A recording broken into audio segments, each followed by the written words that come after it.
Hi and hello friends, welcome to movies stories explanation. आज हम आपके लिए जो मूवी लाए हैं उसका नाम है इंसीडियस चैप्टर 1। इस मूवी में आप देखेंगे कि कैसे एक बच्चे के शरीर से उसकी आत्मा निकलकर शैतानों की दुनिया में चली जाती है और वहां पर उसे एक शैतान द्वारा पकड़ लिया जाता है। तो देखिए कि उसके शरीर के साथ असली दुनिया में क्या होगा। तो चलिए सीधा मूवी की तरफ। मूवी की स्टार्ट में हमें जोश, उसकी पत्नी रेनई और उनके 3 बच्चों को दिखाया जाता है, जो कि सब लोग अपने नए घर में शिफ्ट हुए होते हैं। सभी लोग बहुत खुश होते हैं। एक दिन दिखाया जाता है कि डॉल्टन देखता है ऊपर वाले एटिक का, मतलब के ऊपर वाले स्टोर रूम का गेट खुला हुआ है। तो डॉल्टन उसके अंदर जाता है और देखता है कि अंदर बहुत अंधेरा है। वहां पर एक सीढ़ी रखी हुई थी। डॉल्टन सीढ़ी पर चढ़ने की कोशिश करता है लाइट जलाने के लिए, लेकिन अचानक से सीढ़ी टूट जाती है और डॉल्टन नीचे गिर जाता है। डॉल्टन कुछ देखता है और बहुत जोर से चिल्लाता है। उसकी आवाज सुनकर उसके पेरेंट्स भागते हुए उसके पास आते हैं। तो डॉल्टन उन्हें बताता है कि मेरे पैर में चोट लग गई है और उसके सर में भी चोट लगी होती है, लेकिन वो ये नहीं बताता कि वो क्या देखकर चीखा था। इसके बाद डॉल्टन के पेरेंट्स डॉल्टन को सुला देते हैं। फिर अगले दिन सुबह दिखाया जाता है कि सब लोग उठ जाते हैं और नाश्ता करने के लिए टेबल पे आ जाते हैं, लेकिन डॉल्टन नहीं आया होता। तो डॉल्टन के फादर जाते हैं डॉल्टन को उठाने के लिए, लेकिन देखते हैं कि डॉल्टन उठता ही नहीं। उसके फादर को टेंशन होती है, तो वो जल्दी से डॉल्टन को लेके हॉस्पिटल जाते हैं और वहां पर डॉक्टर द्वारा बताया जाता है कि डॉल्टन कोमा में जा चुका है। और वो लोग ये भी बताते हैं कि ऐसा रेयर केस हमने पहली बार देखा है। धीरे धीरे 3 महीने का समय बीत जाता है, लेकिन डॉल्टन की हालत में कोई सुधार नहीं हुआ होता। तो डॉल्टन के पेरेंट्स डॉल्टन को घर ले आते हैं और इसके बाद घर में अजीब घटनाएं घटनी शुरू हो जाती हैं। जैसे कि जब रेनई पियानो बजा रही होती है तो उसका बेबी मॉनिटर, जो कि उसके बेबी के रूम से कनेक्टेड होता है, उसमें से बहुत सारी आवाज आ रही होती हैं, जिसका ये मतलब होता है कि उसकी बेटी के आसपास बहुत सारे लोग हैं और वो आवाजें बड़ी अजीब सी थी। रेनई घबरा जाती है और वो दौड़ के अपनी बेबी के रूम में जाती है और देखती है तो वहाँ पर कोई भी नहीं होता। रेनई सोचती है कि ये क्या हो रहा है। बाद में वो डॉल्टन की बेडशीट को सही कर रही होती है तो उसमें देखती है कि उसमें खून भरे हाथ का एक निशान होता है। रेनई का छोटा बेटा फॉस्टर रेनई से बोलता है, क्या मैं अपना रूम चेंज कर सकता हूँ? और उसकी मॉम जब उससे इसका कारण पूछती हैं तो वो बताता है कि रात में डॉल्टन, जो कि कोमा में है, वो उठ के चलने लगता है और मुझे उससे बहुत डर लगता है। उसकी मॉम को ये बात कुछ समझ में नहीं आती। उसकी मॉम को ये बात थोड़ी अजीब सी लगती है। रेनई इन सारे इवेंट्स के बारे में जोश को बता रही होती है और उसके बाद वो सोने चली जाती है। रात में रेनई की जब आंख खुलती है तो वो अपने सामने एक साए को चलते हुए देखती है। पहले वो कमरे के बाहर होता है, फिर अचानक से वो कमरे के अंदर आ जाता है और वो रेनई के ऊपर अटैक कर देता है। रेनई हेल्प के लिए जोश को बुलाती है और जोश जैसे ही कमरे में आता है वो साया वहाँ से गायब हो चुका होता है। रेनई बहुत डर जाती है, वो रोने लगती है और जोश से बोलती है कि मैं अब इस घर में नहीं रह सकती, ये घर श्रापित है, इस घर में कुछ प्रॉब्लम है। जोश रेनई की बात मान लेता है और वो लोग ये घर छोड़ के एक नए घर में शिफ्ट हो जाते हैं। नए घर में जोश की मॉम भी आई होती हैं इन लोगों की हेल्प करने के लिए। इन लोगों के नए घर में आने से इनकी समस्याओं ने इनका पीछा नहीं छोड़ा होता है। वही अजीब घटनाएं इस घर में भी इनके साथ घटनी शुरू हो जाती हैं। रेनई को अपने इस घर में एक बच्चे का साया दिखता है जिसने पुराने जमाने के कपड़े पहने होते हैं और वो घर में इधर से उधर भाग रहा होता है। रेनई उसे देखकर काफी डर जाती है। ये घटनाएं धीरे धीरे और घातक हो रही थी। लॉरेन, जो कि जोश की मदर होती हैं, वो बताती हैं कि उन्होंने एक बुरा सपना देखा है। वो बताती हैं कि मैंने देखा था कि मैं डॉल्टन के रूम में गई थी तो वहाँ पर एक काला साया खड़ा हुआ था। मैंने उस साये से पूछा तुम कौन हो? तो उसने बताया मैं विजिटर हूँ।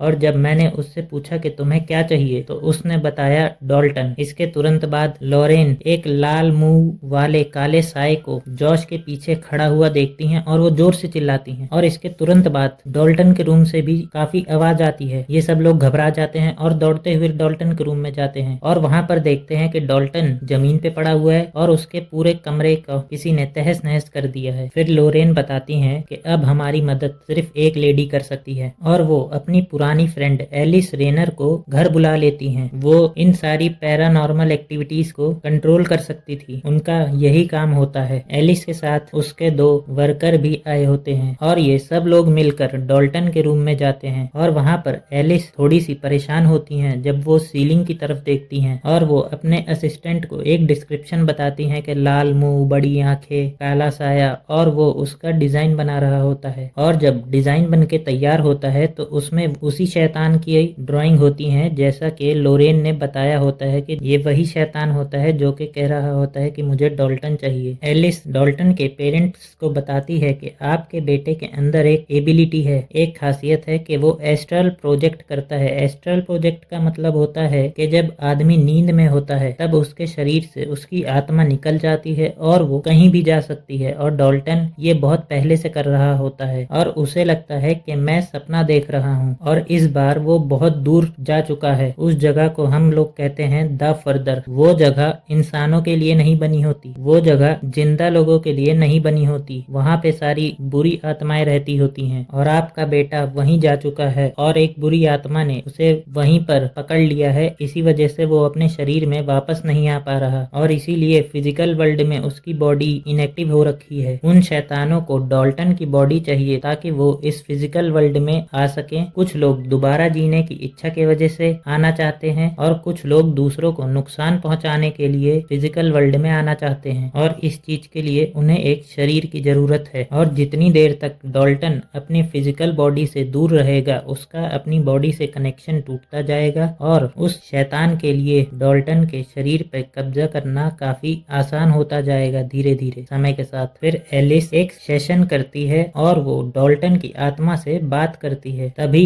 एक शैतान डॉल्टन की बॉडी का यूज करता है और वो इन सब लोगों पे अटैक कर देता है। वो सब लोगों को मार रहा होता है, इधर उधर उठा के फेंक रहा होता है। तभी एलिस डॉल्टन के सर पे हाथ रखती है और वो डॉल्टन को शांत कर देती है। सेशन के बाद एलिस लोरेन से कहती है कि तुम जॉश को बता दो कि वो भी एस्ट्रल प्रोजेक्ट कर सकता है और उसी के अंदर से ये एबिलिटी उसके बेटे को मिली है। और बचपन में एक डरावनी बुढ़िया की आत्मा जॉश को दिखा करती थी और जॉश उससे बहुत डरा करता था। तब लोरेन जॉश को उसके बचपन का फोटोग्राफ दिखाती है जिसमें हर एक फोटो में जैसे जैसे जॉश थोड़ा थोड़ा बड़ा हो रहा था, हर एक फोटो में वो बूढ़ी औरत जॉश के और करीब आ रही थी। और जब वो बूढ़ी औरत की आत्मा जॉश के काफी करीब आ गई तब लोरेन ने फिर एलिस को बुलाया जॉश की हेल्प के लिए। तब एलिस ने आकर जॉश की मदद की, लेकिन जॉश को ये बात याद नहीं होती, वो सब कुछ भूल चुका था। एलिस जॉश को बताती है कि तुम्हारी यही एबिलिटी तुम्हारी मदद करेगी तुम्हारे बेटे को ढूंढने में और उसे सुरक्षित घर वापस लाने में। तो जॉश इस बात के लिए मान जाता है। एलिस जॉश को एक चेयर पर बैठा देती है और वो अपना काम शुरू कर देती है और थोड़ी ही देर में जॉश की आत्मा उसके शरीर से बाहर आ जाती है और जॉश अपनी ही बॉडी को देखता है कि वो कुर्सी पे बैठी हुई है और जॉश खड़ा होके थोड़ा आगे आ गया है। फिर एक लैंप उठाकर जॉश कमरे से बाहर निकलता है और वो अपने बेटे की तलाश के लिए निकल जाता है। काफी आगे जाने पर जॉश को अपना वही पुराना घर दिखाई देता है जिसमें वो पहले रहा करता था। जॉश घर के अंदर जाता है और वो सीढ़ियों से ऊपर वही एटिक में जाता है जहाँ पर डॉल्टन सीढ़ियों से गिरा था। वहाँ पर उसके ऊपर एक साया अटैक कर देता है। ये वही साया होता है जिसने पहले रेनई के ऊपर अटैक किया था, लेकिन जॉश इस साये को हरा देता है और वो एक लाल कलर का दरवाजा देखता है और उसके अंदर जाता है। उस दरवाजे के अंदर ही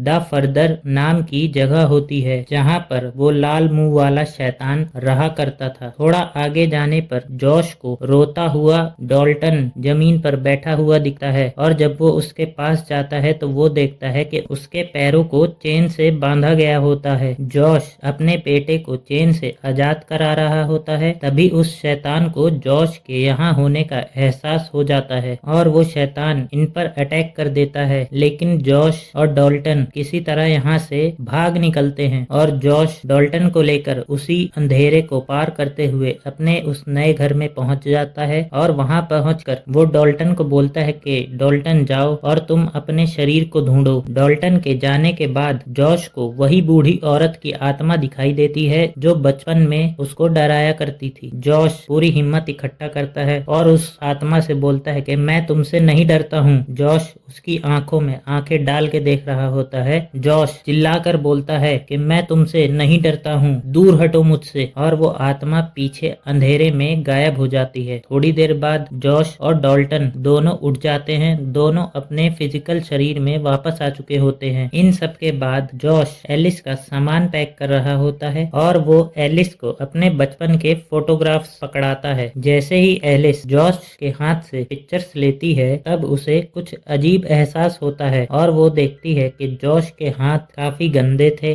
और एक बूढ़े इंसान के हाथ की तरह लग रहे होते हैं। तब एलिस जॉश की एक फोटो खींचती है। तब जॉश काफी गुस्सा हो जाता है और वो एलिस का गला दबाने लगता है और कह रहा होता है कि तुमने क्यों मेरी फोटो खींची। रेनी को जोश की आवाज आती है और वो ऊपर जाकर देखती है तो वह पाती है कि एलिस की मृत्यु हो चुकी है और जॉश वहाँ पर नहीं होता। वो जॉश को आवाज देने लगती है और फिर एलिस का कैमरा उठाती है और उसमें एक फोटो देखती है तो फोटो में वही बूढ़ी औरत होती है जो बचपन में जॉश को डराया करती थी, जिसका ये मतलब होता है एलिस को जॉश के हाथों को देखकर पता चल चुका था कि जॉश को उस बूढ़ी औरत ने पोजेस कर लिया है। जॉश के शरीर में वही बूढ़ी औरत आ गई है और जॉश उसी आत्माओं की दुनिया में फंसा रह गया है। फिर जॉश पीछे से आकर रेनई के कंधे पर हाथ रखता है और कहता है मैं यहीं पर हूँ, और यहाँ पर ये मूवी खत्म हो जाती है। दोस्तों, आपको मेरा एक्सप्लेनेशन कैसा लगा और आपको इस मूवी का सेकंड पार्ट भी चाहिए तो कमेंट सेक्शन में लिख के बताइएगा और चैनल को सब्सक्राइब करना ना भूलें। एंड वीडियो थोड़ा सा भी अच्छा लगा हो तो इसे लाइक एंड शेयर कर दीजिएगा।